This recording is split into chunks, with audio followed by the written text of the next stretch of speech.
ninguna de incidir, ni siquiera indirectamente, en la toma de decisiones, ¿no?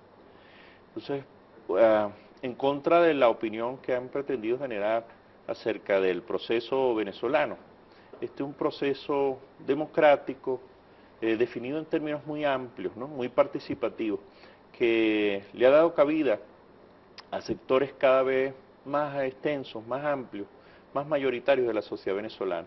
Y esta es una expresión de esto que estoy diciendo. Efectivamente, después de las elecciones del 6 de diciembre pasado, que los resultados muestran un revés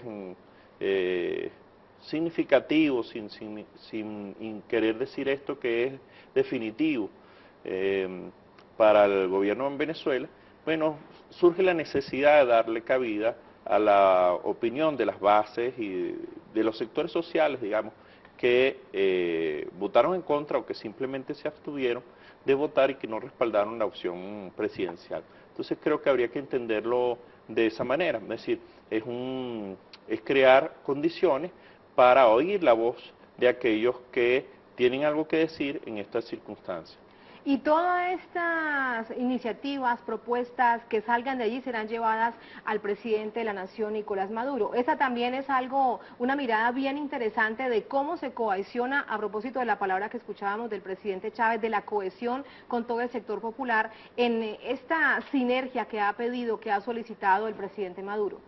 Sí, los factores que determinaron un poco el resultado electoral del 6 de diciembre, no solo se explican desde dentro, ¿no? Obviamente también hay factores externos que han presionado, que han hostigado, han creado una situación difícil al gobierno y al pueblo venezolano, especialmente desde la muerte del presidente Chávez.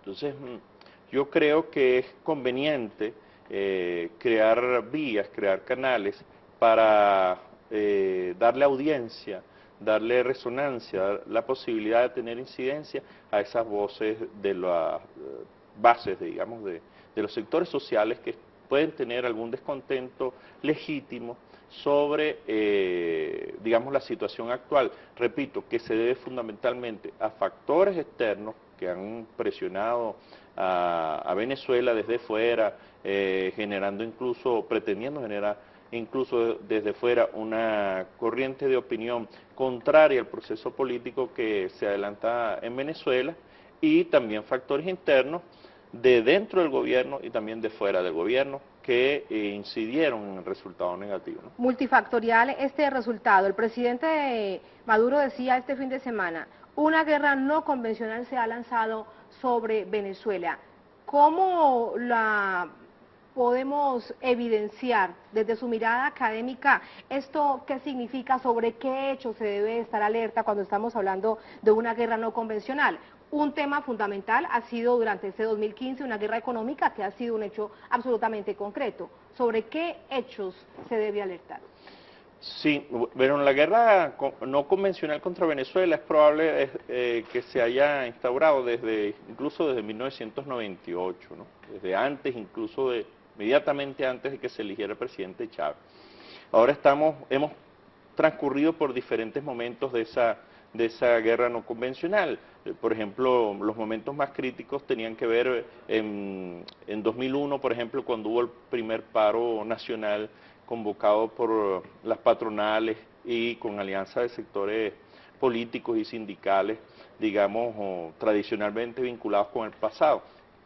Y pasamos por el golpe de Estado del 2002 y luego varios sucesos violentos. El paro petrolero también, El ¿no? paro petrolero de 2002-2003 que tuvo tantos costos tan elevados para la sociedad y la economía venezolana.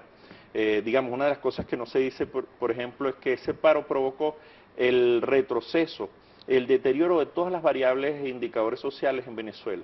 Si no solo tuvo un impacto económico inmediato, sino además que ese impacto se tradujo en un deterioro de todos los indicadores sociales en Venezuela y un deterioro de las condiciones de vida de los venezolanos. Bueno, hoy día hemos llegado a otro aspecto de esa guerra no convencional, que tiene un aspecto mediático muy importante, no solo dentro, sino fuera del país, y tiene, digamos, una cara económica que se traduce, por ejemplo, en el boicot de los sectores de los grandes grupos económicos en Venezuela y transnacionales en la disminución de su inversión, la disminución de su producción, la generación de desabastecimiento, la especulación en contra de la moneda, la elevación de la tasa de inflación, por ejemplo.